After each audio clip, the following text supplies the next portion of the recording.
Hi guys! Hello para to sa lahat ng mga Sagittarius. Alamin natin Sagittarius kung anong messages, vibration, gabay, energy para sa lahat ng Sagittarius. So, general reading, pwede kang makaresonate. Gamitin mo ang iyong intuition sa panunood, Sagittarius. Okay, first card natin, Sagittarius. This is for April 1. From April 1 to 15, flow. Okay?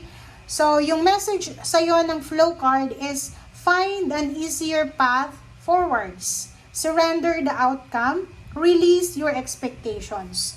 Sa mga Sagittarius dito na masyadong nagmamadali, masyadong mabilis yung action, ito yung tamang baraha para sa inyo. Hanapin mo daw yung mas mabilis na paraan para pag-move forward, but huwag tayong masyadong magmadali. Mabilis na paraan, pero yung alam mo na dadaan ka talaga sa butas ng karayom, di ba? And i-surrender mo na yung outcome, yung result, and iwasan yung sobra-sobrang pag-expect. Alisin yung sobra-sobrang expectation kasi doon tayo nagkakasira-sira sa expectation pag masyado tayong maraming ini-expect sa buhay. Okay?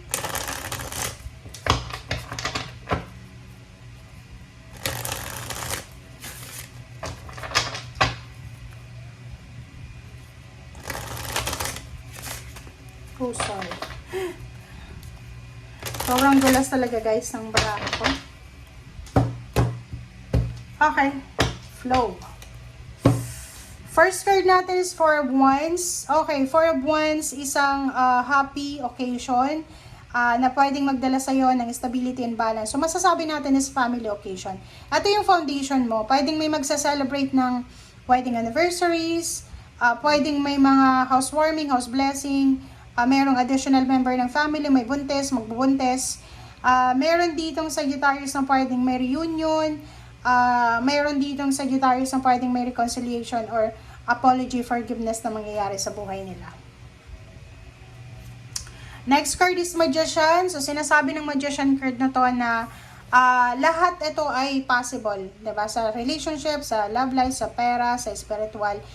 Sinasabi ng barahan na expect the unexpected. Maraming unexpected na sitwasyon ang mangyayari sa April. Marami din na expected na sitwasyon ang mangyayari. So, wag masyadong wag masyadong nakafocus tayo sa future, wag masyadong nakafocus sa outcome, wag masyadong nakafocus sa result. Okay? Wag mag-expect. Yun lang. Hayaan natin yung universe flow. 'Di ba? Iwasan din yung sobrang pag-iisip.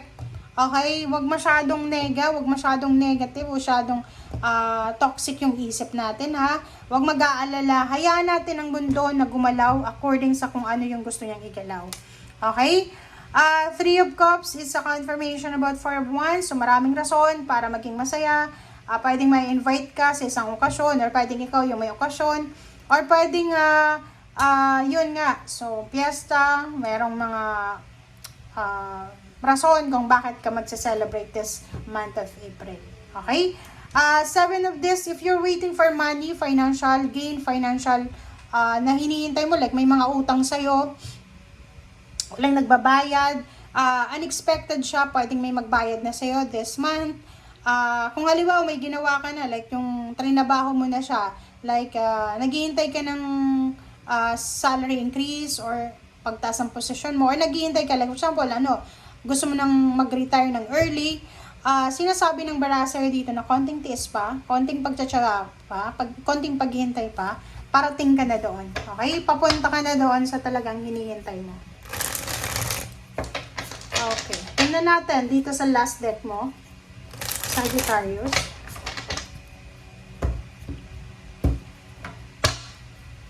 Okay, so Zero the Fool. Sagittarius, nakikita ko sir dito, isang hindi mo masyadong pinaniniwalaan na pwedeng may nag-offer sa'yo ng work abroad, pero hindi, yung pagtatrabaho sa ibang bansa is hindi yan yung paniwala mo. Hindi yan yung, wala yan sa vocabulary mo parang ganun. So, nakikita ko sir dito, medyo hindi ka mapakali kasi hindi mo alam kung gagawin mo ba siya kahit ayaw mo, or i-let go mo na lang. So, paki-comment sa comment section, ano ba tong risky offer, risky decision na kailangan mong gawin? Kasi kung gusto mong gawin to, paalala lang sa'yo ha, dapat sobra-sobrang matatag yung foundation mo. Matatag yung kalooban mo ha. Kasi pag hindi matatag yan, titiklop ka. Okay? Next is Knight of Cups. Pwedeng new relationship to eh. Pwedeng may nag-o-offer sa'yo ng new relationship.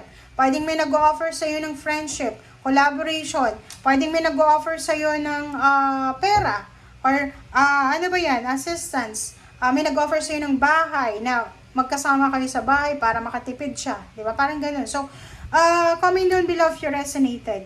Nakikita ko rin sa'yo dito na this month of April, eto na yung simula ng parang, sorry, bulol na ako eh. Bagong idea siya. It's a new idea. Fertile idea to para sa'yo na parang marirealize mo na kailangan ko palang mag-ipon ng pera. Or, ngayon mo marirealize na, gusto kong magpakasal ng bongga. Gusto kong magpatayo ng bahay na maganda. Gusto ko ng magandang retirement. So, nakikita ko sa'yo dito na this month of April, talagang sigurado ka na mag-iipon ka ng pera. Or, for example, mayroon kang problema sa pera, may mga financial problems kayo, isang tao, pwedeng water sign, Pisces, Scorpion, Cancer, ang makakatulong sa'yo or pwedeng hingan mo ng tulong or suporta dahil alam mo na siya ay may ipon or alam mo na stable siya sa financial. Yung iba din sa inyo na Sagittarius, posibleng aapaw yung cups nyo. Tingnan mo tong 3 of Cups, diba? Sobrang saya. So, maraming rason, maraming dahilan kung bakit ka magiging masaya ngayong buwan ng Abril. Marami rin ang rason kung bakit ka makakaramdam ng contentment kahit kulang-kulang, 'di ba? Kahit walang masyadong pera, hindi masyadong maganda yung relationship, pero nakikita ko siya dito na nakakaramdam ka ng fulfill. May konting worry, pero satisfied ka naman sa buhay mo, 'di ba? Okay. Wow. So, by the end of April, or pwedeng second week ng April, sinasabi ng Baraha sa'yo dito na may paparating na offer ng pera. Pwedeng paparating to from water sign, Pisces, Scorpion, Cancer, or earth signs, Virgo, Capricorn, and Taurus. Yung Page of Pentacles dito, sinasabi na etong offer na to sa'yo, pwedeng trabaho to, or pwedeng investment, or pwedeng may binibenta sa'yo, or ikaw yung nagbebenta. Sorry. So, pag-comment sa comment section, tingnan mo to.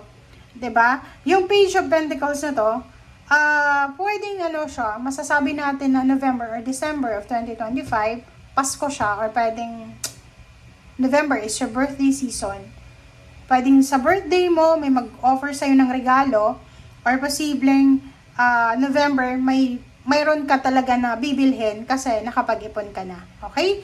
Thank you guys for watching. Bye!